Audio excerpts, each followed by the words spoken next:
La biodiversité, c'est un mot qui a été créé dans les années 80. C'est la contraction du mot biologique et du mot diversité. Et en fait, ça représente l'ensemble du tissu vivant de la planète, c'est-à-dire les plantes, les animaux, les champignons, les bactéries, etc. Mais aussi les relations, les interactions que tous ces êtres vivants ont entre eux.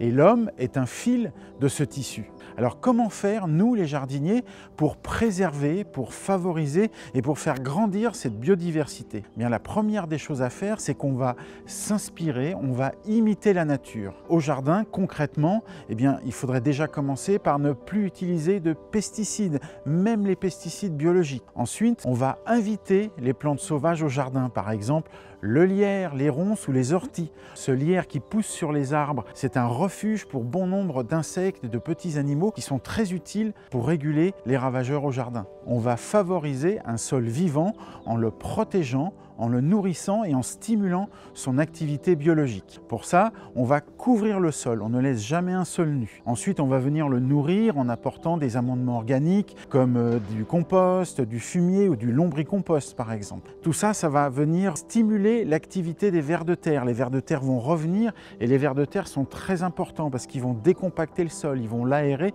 et ils vont l'enrichir. Ensuite, on va aussi ne pas retourner ce sol pour préserver cette couche de matière vivante. On va passer la grelinette, ça va décompacter le sol et ça va l'aérer. Et donc vous l'avez compris, pour ne pas perturber les couches vivantes du sol qui sont en surface, il faut éviter de le retourner. Osez une pelouse naturelle et fleurie, c'est-à-dire que vous n'allez tondre que quelques zones indispensables et vous allez laisser pousser le reste de la pelouse et ça va fleurir. Et toutes ces fleurs sauvages, toutes ces fleurs naturelles vont attirer beaucoup d'insectes pollinisateurs. Ici au jardin, on a vu revenir énormément de papillons qui sont très importants dans le cycle de la pollinisation des fruitiers, des légumes et des fleurs en général. Et dans notre verger, on ne tombe plus entre les rangées de fruitiers, ça attire aussi beaucoup de coccinelles qui vont venir manger les pucerons qui peuvent abîmer les futures récoltes. Composer des massifs accueillants et variés. Mélanger des arbustes à fleurs, des arbustes à fruits, des vivaces, des annuels et même des légumes. C'est un petit peu le principe des haies champêtres qui sont un très bon refuge pour la faune et la microfaune.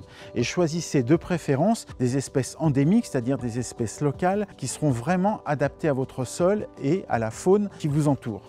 Conserver les vieux arbres et même les arbres morts. Ici, par exemple, nous avons un vieux séquoia avec un trou à mi-hauteur où les abeilles aiment s'installer. Et puis derrière, il y a un pin qui est mort et on l'a simplement conservé une partie du tronc. Il va servir de nichoir écologique pour beaucoup de petits insectes qui vont venir percer ce tronc, faire des trous, faire des galeries et qui vont vivre et s'abriter à l'intérieur de l'arbre. Profitez de ce que la nature vous donne pour créer des abris variés. Des tas de feuilles mortes, des tas de pierres, des tas de bûches, des tas de brindilles. Tout ça, ça va servir de refuge à bon nombre d'insectes et de petits mammifères qui vont venir ensuite vous aider à réguler les ravageurs au jardin. Dans le même esprit, installez des nichoirs pour les oiseaux et des hôtels à insectes. Les oiseaux ont un vrai rôle à jouer dans la biologie et l'écologie du jardin. Ils vont venir manger les chenilles, ils vont venir manger les pucerons. En faisant ça, vous allez avoir un très bon écosystème dans votre jardin. Faites votre compost. Non seulement vous allez réutiliser et valoriser les déchets verts du jardin, mais aussi ceux de la cuisine. Votre empreinte avec ce que vous allez mettre à la poubelle sera vraiment réduite. Et puis en plus, le compost sert de refuge à beaucoup d'espèces, de petits mammifères, d'insectes aussi. Donc c'est vraiment important de faire un compost. L'utilité est vraiment primordiale.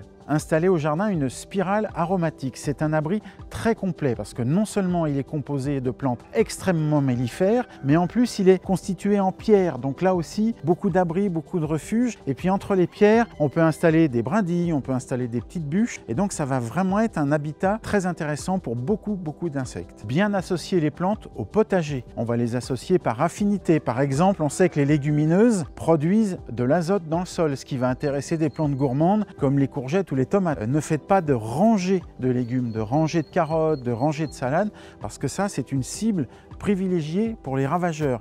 Essayez de mélanger les légumes pour avoir des carottes à côté de salades, etc. Ne faites pas de grandes lignes.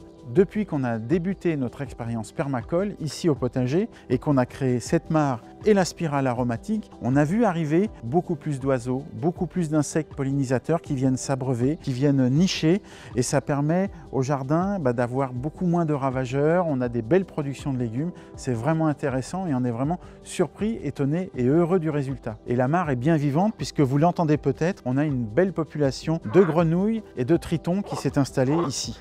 Et si, comme moi, vous êtes un vrai jardinier, un jardinier au naturel, eh bien votre rôle, c'est de préserver et de faire grandir cette biodiversité.